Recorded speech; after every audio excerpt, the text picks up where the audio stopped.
On pense rarement à nos toilettes. Enfin, jusqu'à ce qu'elles posent problème, bien sûr.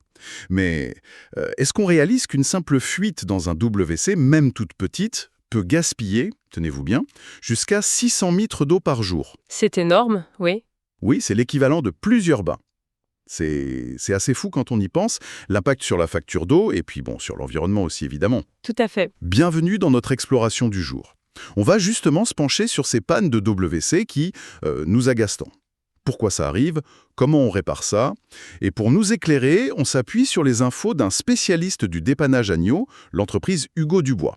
Donc on va parler d'une réalité très locale, Nyons et le canton de Vaud. Effectivement, l'idée aujourd'hui, c'est de comprendre un peu les coulisses de ces désagréments. C'est quoi les pannes les plus fréquentes, les fuites un peu sournoises, les blocages complets, la chasse d'eau qui fait des siennes? Mhm. Quelles sont les solutions, surtout celles des pros?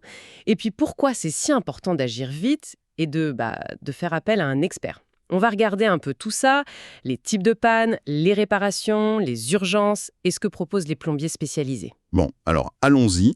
Ce chiffre de 600 litres par jour, ça marque, mais au-delà de l'eau gaspillée et de la facture, quelles sont les autres conséquences? Celles auxquelles on pense moins peut-être. C'est une très bonne question, parce que les effets peuvent être bien plus larges qu'une simple gêne. Ce qui est assez notable, c'est un peu l'effet domino qu'un petit défaut peut avoir. Une fuite, même minime au début, elle peut s'infiltrer dans les murs, dans les planchers. Ah oui? La source qu'on a consultée, elle part spécifiquement des dégâts sur les parquets, par exemple. On imagine tout de suite les coûts, le dérangement pour réparer ça. Les dégâts des eaux, c'est vraiment le cauchemar. Absolument. Et gérer ça après avec les assurances, ça peut vite devenir un casse-tête. D'ailleurs, c'est un point intéressant soulevé dans nos infos, l'importance d'avoir un rapport d'intervention bien détaillé du plombier. Ah oui. Pourquoi? Ce papier, ça devient la pièce clé pour les assurances. Sans un rapport clair qui dit d'où vient le problème, comment il a été réparé, prouver le sinistre et se faire rembourser, ça peut être compliqué. Donc on voit bien que c'est pas juste une petite réparation technique, ça peut avoir de vraies conséquences financières, logistiques. Oui, ça remet les choses en perspective, c'est vrai. Un simple WC qui goûte, et hop, ça peut finir par coûter cher. Et d'après les infos, les pros locaux comme ceux de Hugo Dubois, ils connaissent bien les installations spécifiques à Nyons et sa région.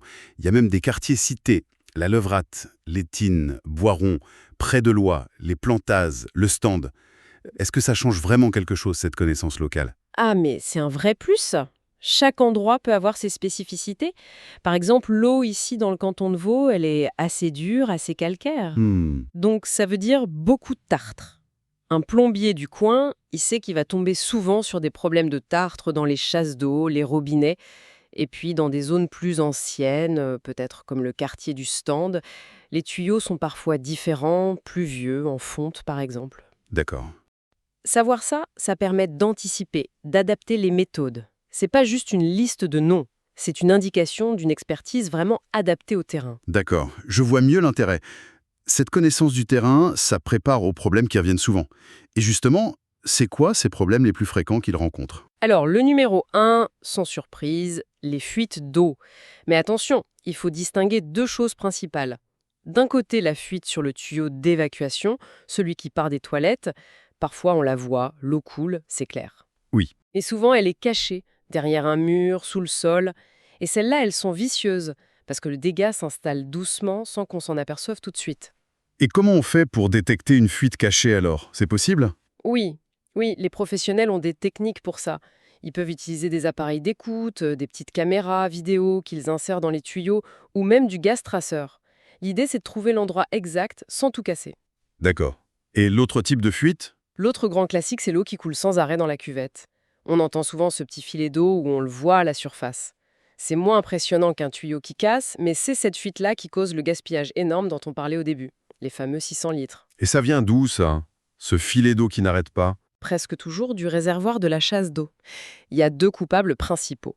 Soit le flotteur, Le flotteur. oui, cette pièce qui flotte, comme son nom l'indique, et qui arrête l'eau quand le réservoir est plein. S'il est bloqué ou déréglé, souvent à cause du tartre, l'eau continue d'arriver et elle part par le trop-plein, direct dans la cuvette. Ah, d'accord. Et l'autre coupable? C'est le mécanisme de chasse lui-même. la partie qu'on actionne avec le bouton ou la tirette. Le joint en bas peut être usé ou bouffé par le tartre et il laisse passer l'eau. Le tartre, encore et toujours. C'est vraiment le grand méchant de l'histoire pour les WC dans la région, si je comprends bien. C'est exactement ça, surtout avec une eau dure. Le tartre, il s'incruste partout, il bloque les pièces, il abîme les joints. Pour ces histoires de mécanismes de chasse, la solution la plus sûre, d'après la source, c'est souvent de remplacer les pièces, ou même tout le mécanisme s'il est vieux. Juste détartrer, ça suffit pas toujours si c'est usé. Compris. Fuite visible, cachée dans la cuvette, ok. Mais il y a l'autre grosse angoisse, le WC bouché. Complètement inutilisable. Qu'est-ce qu'on sait là-dessus? Ah oui, le blocage total, la crise. On a tous le réflexe de sortir la ventouse, mais la source met en garde. Si on s'y prend mal, on peut empirer les choses. Ah bon? Comment? On peut tasser le bouchon encore plus, le pousser plus loin où il sera inaccessible. Ou pire, si on utilise des produits chimiques trop forts ou les outils pas adaptés, on risque d'abîmer la cuvette ou les tuyaux. D'accord, donc prudence. Quelle est l'approche pro alors? Elle commence toujours par un diagnostic précis. C'est quoi ce bouchon? Juste du papier? Trop de lingettes? Même celles qui se disent biodégradables posent souvent problème d'ailleurs. Ah oui. Oui, elles ne se désagrègent pas si bien que ça. Ou est-ce qu'un objet est tombé dedans? Ou est-ce que c'est plus grave, un problème dans le tuyau lui-même? Si besoin, le plombier peut utiliser une caméra pour voir... Une caméra? Carrément dans les toilettes? Oui, une petite caméra endoscopique pour voir à l'intérieur du tuyau. Ça permet de savoir exactement ce qui bloque et où. Et ensuite, on choisit l'outil. Ça peut être un furet pro. C'est différent du furet qu'on m'achète. Ah oui, c'est une longue tige métallique, plus solide, plus flexible, qu'on fait tourner. C'est bien plus efficace. Si le bouchon est plus gros ou plus loin, on peut utiliser une pompe manuelle spéciale ou même un hydrocureur. Hydrocureur, ouais. Ça a l'air puissant, ça. Ça l'est. C'est un jet d'eau à haute pression qui nettoie le tuyau en profondeur. C'est parfois indispensable. Parce que, comme le dit la source, c'est pas toujours juste du papier. Ça peut être une énorme accumulation de tartre qui a réduit le diamètre du tuyau avec le temps. Incroyable. Ou un objet bizarre qui est coincé. Et plus rarement, mais ça arrive, le tuyau peut s'être un peu affaissé. Là, c'est plus lourd. Donc ce diagnostic initial, c'est vraiment la clé pour choisir la bonne méthode. On voit mieux la complexité possible, oui. Est-ce qu'il y a d'autres pannes fréquentes qui sont mentionnées? Oui, deux autres problèmes courants. D'abord, le réservoir qui se remplit très très lentement ou même pas du tout. C'est moins critique qu'un bouchon, mais c'est pénible. Mhm. Et ensuite, une cuvette de WC qui bouge, qui n'est plus bien fixée. Alors, pour le réservoir qui se remplit mal, c'est quoi la cause? J'imagine le tartre. Très souvent, oui. Le coupable, c'est généralement le robinet flotteur, celui qui laisse entrer l'eau. S'il est plein de tartre, l'eau passe mal. Ou alors, le petit filtre à l'entrée du robinet est bouché. Parfois, c'est le flotteur qui est abîmé. Donc, selon le cas, il faut nettoyer, détartrer ou carrément remplacer le robinet flotteur. Et la cuvette qui bouge. Ça a l'air juste inconfortable, non? Et ça peut créer des tensions. La cuvette peut se fissurer Ah oui, quand même. et surtout, ça peut abîmer le joint entre la cuvette et le tuyau d'évacuation ou le joint au sol. Et là, paf, fuite d'eau usée à la base du WC, avec les odeurs, les risques pour l'hygiène. Donc, c'est pas à négliger. Il faut resserrer ou changer les fixations et vérifier que les joints sont bons. Donc même un petit truc qui bouge peut cacher un risque de fuite plus grave. C'est vrai que si on fait le lien, on voit bien que l'entretien, surtout contre le tartre, et vérifier que tout est bien stable, c'est important pour éviter les ennuis. Tout à fait. La prévention, regarder les petits signes, ça peut éviter des interventions d'urgence bien plus chères. Justement, l'urgence. On voit bien que ça peut être complexe. Mais alors, quand est-ce qu'on doit vraiment arrêter de bricoler soi-même et appeler un pro? C'est quoi une urgence pour un service de dépannage? Alors, la source est assez claire là-dessus. Il y a 3 situations principales où il faut agir tout de suite. Le WC complètement bouché. Si l'eau ne part plus du tout, ou pire si elle déborde, on ne peut plus l'utiliser. C'est une urgence évidente. Logique. Deuxièmement, une fuite sur le tuyau d'évacuation. Qu'on la voit ou qu'on la soupçonne à cause de taches d'humidité ou d'odeur, là, le risque de gros dégâts des eaux fait que c'est urgent. Ok. Et troisièmement, l'eau qui coule en continu dans la cuvette, mais de façon importante.